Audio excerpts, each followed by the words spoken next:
All right, good morning, good evening, good afternoon, ladies and gentlemen, citizens of YouTube. This is Pastor Down. Myself and Sister Carol on our way back home from visiting with Bishop Bailey and his wife. And of course, I'm doing my best to stay up with the information that's coming out today. Now, I want to show you something. First of all, let me explain to you what has gone on during this political cycle. And that's the reason why a lot of people simply can't grasp this, because rather than responding from a place of confidence and knowledge, they respond from feelings and emotions. People ask me over and over again, Pastor Don, why in the world do you keep on talking about this Donald Trump, Donald Trump, Donald Trump, Donald Trump? Again, because I know a little bit. I'm not going to say it a subject matter expert, because I'm not, but I do know a little bit about the political process. And I think what people are missing in the hour that we're living in right now is that they're missing the obvious. Number one, this man has used his own money, and he has literally defied all conventional wisdom. All the pundits, everybody out there saying that he should tone it down, he should do this, he should do that. If he would have followed the advice of every single one of them people, he wouldn't be sitting there on the stage. He wouldn't be the presumptive GOP nominee today. He'd have been off the stage like everybody else.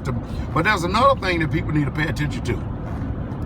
Both him and Ted Cruz, no matter how bad that they slung mud at each other and didn't like each other, both of them literally ran down the present established government that we had today. And I'm telling you, when Senator Cruz gets back on the Hill, he's not going to be respected. As a matter of fact, he's getting ready to experience some authorization because of all the words he said. Of course, he's going to say, oh, it's all politics. It's all politics. But what we've got going on today is we found out that when Donald Trump speaks, he's in tune with the American public that is hurting and not in tune with the people who've got it good. Now, he does have it good because he's worked very hard at it. You don't become a billionaire in this country without working very hard. And believe you me, you threw a lot of people on the bus. And anyway, I don't want to get into the business aspect of it, but nevertheless, he's been able to be a voice for the American people who literally don't have no voice. Because you think about this. If Jeb Bush was to get in there, it's business as usual. If Hillary Clinton get in there, it's business as usual. If Ted Cruz get in there, it's all business as usual. Why? Because anyone that is supported by the establishment, business as usual. Well, you ain't never in your life seen the Republican Party come out against one of their own. I mean, I thought they came out against Ron Paul, and I thought that was bad. But we ain't never seen nothing like this before. Never seen nothing like this before.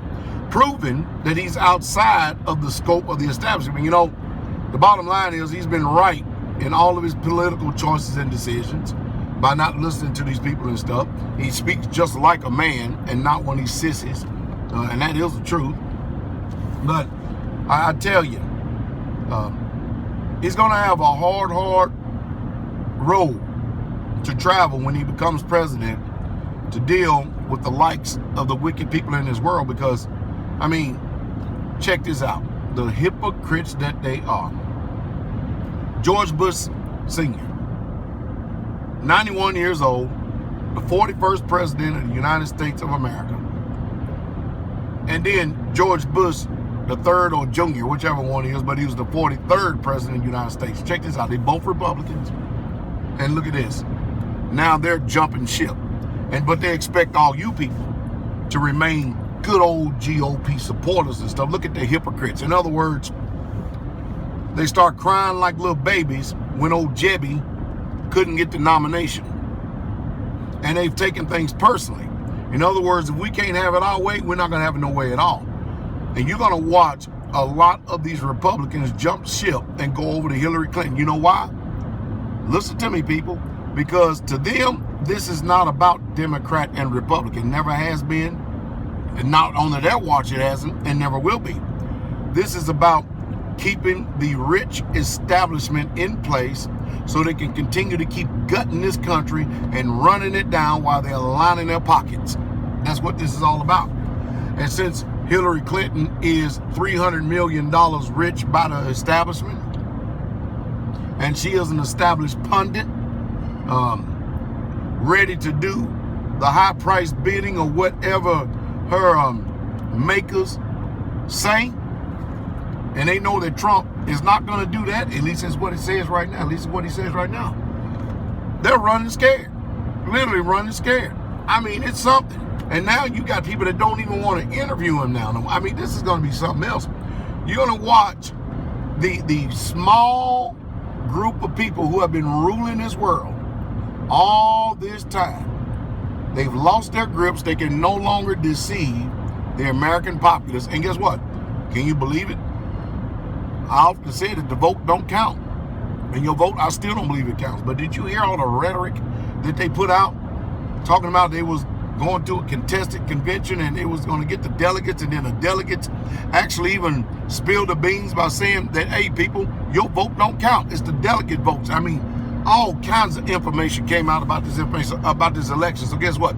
Pastor Dow, what I've been harping and screaming for years and years and years and years, all of a sudden, I'm looking like one of the most intelligent pastors that there is in this country, huh?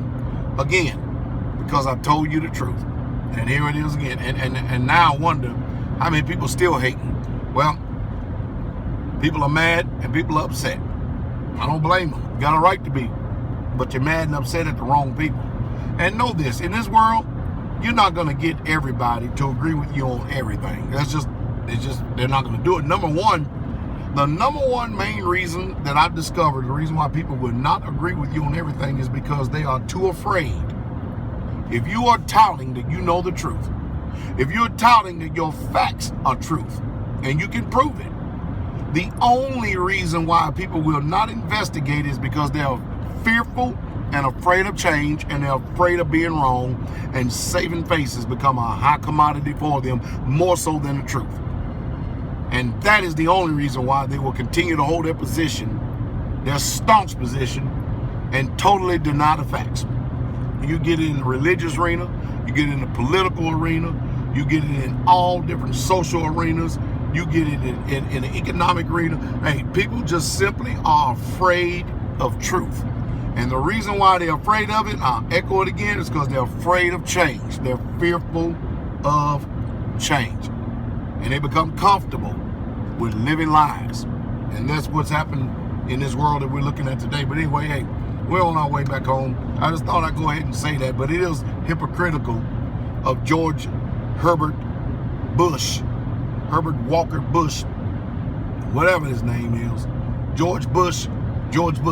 Hypocritical of them boogers to not have anything all of a sudden. We ain't got nothing to do. We ain't gonna have nothing to do. The hypocrites that they are. So do you really think that's a Republican Party? Do you really truly think it is? Nah. See, Donald Trump ran under the Republican ticket while he is still yet in functioning independent. That's what's really going on. And basically is taking over the Republican Party. And now you got all these people say, well, we will support the nominee no matter what. Now all of a sudden these hypocrites are not going to do it. But you know what? That's what they will preach and teach to you. That's what they would tell you to do. See what I mean? In other words, the whole system is screwed up. Well, the mudsling is getting ready to stop. Hillary Clinton, with all that baggage and all that garbage she got on her, woo, it's going to get ugly. Tell me, how does somebody be under investigation by the FBI and still able to run for the president of the United States? And not only that, be the front runner of the Democratic Party. You know, Don King used to say a long, long time ago, only in America. Only in America. Shalom.